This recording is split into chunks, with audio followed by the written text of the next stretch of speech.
Hi friends, आपका स्वागत है हमारे चैनल पे। दोस्तों, आज के इस वीडियो में मैं आपको बताने वाला हूं कि जो भी कैंडिडेट यहां पे एएलपी के अंदर फॉर्म अप्लाई कर दिए हैं, ठीक है, चाहे वो किसी भी कैटेगरी से हो। मैं यहां पे खास करके कैटेगरी वाले कैंडिडेट की बात कर रहा हूं, एससी, एसटी, ओबीसी, और उसमें से भी मुख्य रूप से ओबीसी कैटेगरी की बात यहां पे हो जाएगी। ठीक है, तो देखिए यहाँ पे जैसा कि स्क्रीन के ऊपर आप देख पा रहे होंगे, मैंने एएलपी का ऑफिशियल नोटिफिकेशन को खोल के रखा है और जिसमें यहाँ पे पॉइंट नंबर 8.4 और पॉइंट नंबर 8.6 के अंदर एक बात बताया गया है। यहाँ पे 8.6 तो सबसे पहले मैं आपको समझा देता हूँ। इसमें कह रहा है कि a person seeking appointment on the basis of reservation to OBC must ensure that he possesses the community caste certificate and does not fall in creamy layer on the closing date for submission of application। यहाँ पे कह रहा है मेरे भाई कि जिस दिन आपका एप्लीकेशन क्लोज होगा, यानी मॉडिफिकेशन लिंक आपको पता है सुधार करने का तिथि 20 से लेकर के 29 तारीख तक का है, मतलब लास्ट डेट आपका इस एप्लीकेशन का 29 तारीख रहने वाला है। तो 29 तारीख तक आपका OBC certificate, OBC non creamy layer certificate जो है वो बन जाना चाहिए। ठीक है, यहाँ पे आगे देखिए क्या लिखता है, ड्यूरिंग डीवी डॉक्यूमेंट वेरिफिकेशन के दौरान such candidates should produce their original OBC NCL certificate valid as on the closing date for submission of application. कह रहा है कि जिस दिन आपका क्लोजिंग हो रहा है 29 तारीख, ठीक है, उस दिन तक का यहाँ पे इनको OBC NCL certificate, OBC non creamy layer certificate इनको चाहिए। मैं अभी आपको ओबीसी एनसीएल भी दिखाने वाला हूँ कि कौन सा चाहिए। ठीक है, तो आप जो है वो ध्यानपूर्वक पहले समझे। और इसके साथ क्या कह रहा है कि and also at self declaration stating that they do not belong to creamy layer.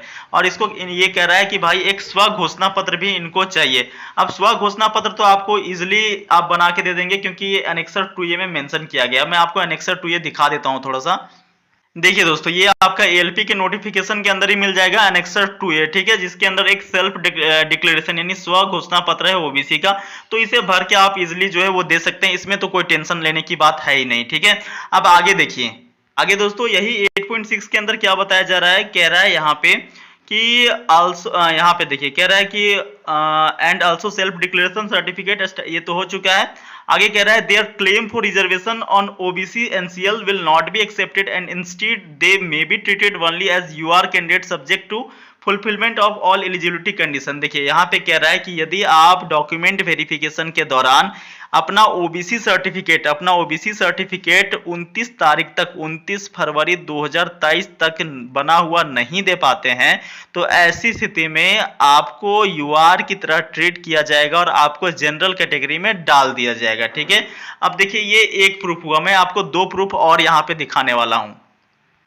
उससे पहले दोस्तों, यदि आप रेलवे में एएलपी की तैयारी कर रहे हो तो मेरे भाई एएलपी का किरण पब्लिकेशन का आप प्रैक्टिस सेट लगा सकते हो। काफी बढ़िया बुक है, इसे लेटेस्ट पैटर्न के अकॉर्डिंग डिजाइन किया गया है मेरे भाई। इसके अंदर जो भी पैटर्न है, जिसमें 1 घंटे का आपका पेपर होगा और टोटल 75 मार्क्स के प्रश्न पूछे जाएंगे, जिसमें आपका 1/3 नेगेटिव होता है और इसमें टोटल 75 प्रश्न होते हैं। ठीक है, और मेरे भाई इसके अंदर जो पैटर्न है इस बार एएलपी का, जिसमें मैथमेटिक्स, रीजनिंग, सामान्य विज्ञान और सामान्य जागरूकता, ठीक है, सभी के प्रश्नों को कवर किया गया है। अब मेरे भाई यहाँ पे आप देख सकते हो, मैं दूसरा एविडेंस आपको दिखा रहा हूँ। देखिए, जब आप एएलपी का फॉर्म फिलअप कर रहे होंगे ना, तो फॉर्म फिलअप करने के वक्त में जब आप अपना कैटेगरी को सेलेक्ट करते होंगे, उस समय ये नोटिफिकेशन आपको यहाँ पे आता होगा। देखिए इन्फॉर्मेशन में क्या लिखा जा रहा है वो समझिए आप। इसमें कर रहा है भाई कि सर्टिफिकेट, देखिए अ पर्सन, सेम जो मैंने आपको वहां पे समझाया था वही सेम लिखा हुआ है। कह रहा है कि person seeking appointment on the basis of reservation of OBC NCL must ensure that they possess the caste community certificate and does not fall in creamy layer on the closing date for submission of application during DV. Such candidate should produce OBC NCL certificate valid as on closing date for submission of application. मेरे भाई यहाँ पे भी स्पष्ट कर दिया है, जब आप फॉर्म भर रहे होंगे तो ये चीज आपको मेंशन मिला होगा। ठीक है, जब ओबीसी एनसीएल चुने होंगे तो ये नोटिस आपको देखने को मिला होगा। इसमें भी स्पष्ट शब्दों में कह रहा है कि जिस दिन आपका क्लोज हुआ एप्लीकेशन, 29 तारीख लास्ट मॉडिफिकेशन लिंक आपका एक्टिवेट रहेगा, उस दिन तक का यदि आपके पास में ओबीसी एनसीएल सर्टिफिकेट नहीं है तो आपको जनरल कैटेगरी में डाल दिया जाएगा। ठीक है, मैं इसका सॉल्यूशन भी आपको बताने वाला हूं कि कैसे इससे बचना है। ठीक है, देखिए एक और मैं आपको दिखाना चाहूंगा प्रूफ। अब थोड़ा सा मैं आपको ओबीसी एनसीएल दिखा देता हूं कैसा होता है। देखिए ये आपका ओबीसी एनसीएल है और जिसमें भाई यहाँ पे क्लियर मेंशन किया गया है, यहाँ पे आप गौर कर पा रहे होंगे, मैं अंडरलाइन कर देता हूं। देखिए यहाँ पे स्पष्ट शब्दों में मेंशन किया गया है कि भारत सरकार के अधीन पदों पर नियुक्ति, केंद्रीय शैक्षणिक संस्थानों में दाखिला हेतु आवेदन करने के लिए अन्य पिछड़ा वर्ग के व्यक्तियों के जाति प्रमाण पत्र। तो कुछ इस प्रकार से आपका जाति प्रमाण पत्र यानी ओबीसी एनसीएल सर्टिफिकेट बना होना चाहिए, चाहे फिर ये आपका एसडीओ लेवल का हो या फिर मेरे भाई ये डीसी डिप्टी कमिश्नर लेवल का हो, कहीं से भी बना आपका होना चाहिए। तो ये आपका 3 एविडेंस मैंने दिखा दिया, ठीक है। अब देखिए जो भी साथी यहाँ पे जैसे तैसे स्टेट वाला कास्ट सर्टिफिकेट, पुराना कास्ट सर्टिफिकेट अपलोड कर दिए हैं, अब भाई उनके लिए तो काफी बड़ा समस्या खड़ा हो गया। क्या करना है, देखिए मैं आपको अभी कह रहा हूं मेरे भाई, देखिए ये जो है ना, अभी आप 3 से 4 दिन में ट्राई करोगे तो ये बन जाता है। अगर ओबीसी की बात करें, मैं झारखंड से हूं, ठीक है। झारखंड के अंदर क्या होता है भाई, झारखंड के अंदर तो सबसे पहले इनकम सर्टिफिकेट बनाया जाता है, इनकम के बाद आपका कास्ट बनता है और फिर आवासीय बनता है, रेसिडेंट सर्टिफिकेट। ये तीनों के बनाने के बाद फिर स्टेट ओबीसी बनता है, स्टेट ओबीसी बन जाने के बाद सेंट्रल ओबीसी बनता है, ठीक है। ये अपना झारखंड का प्रोसेस है भाई। दूसरे राज्य के अंदर कैसा प्रोसीजर है वो हमको नहीं मालूम, लेकिन देखिए जो भी आपका राज्य है, जहां से भी आप हैं दोस्तों, आप अपने नजदीकी ब्लॉक में जाएं, ब्लॉक में जाने के बाद जो भी वहां पे होंगे उनसे ये बात बताएं और फॉरवर्ड करवाएं, ठीक है। जल्दी से जल्दी फॉरवर्ड करवाएं। ये 3 से 4 दिन में भी बन जाता है, ये तत्काल प्रोसेस होता है इसका बनने का, ठीक है।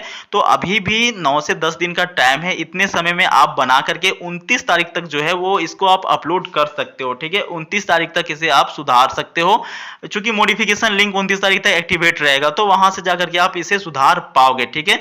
तो यहाँ पे मैंने क्लियर कर दिया मेरे भाई कि 29 तारीख तक का आपका ओबीसी एनसीएल सर्टिफिकेट होना ही चाहिए, तभी आप जो है वो ओबीसी की तरह ट्रीट करे जाओगे, नहीं तो फिर आपको जनरल कैटेगरी में डाला जाएगा।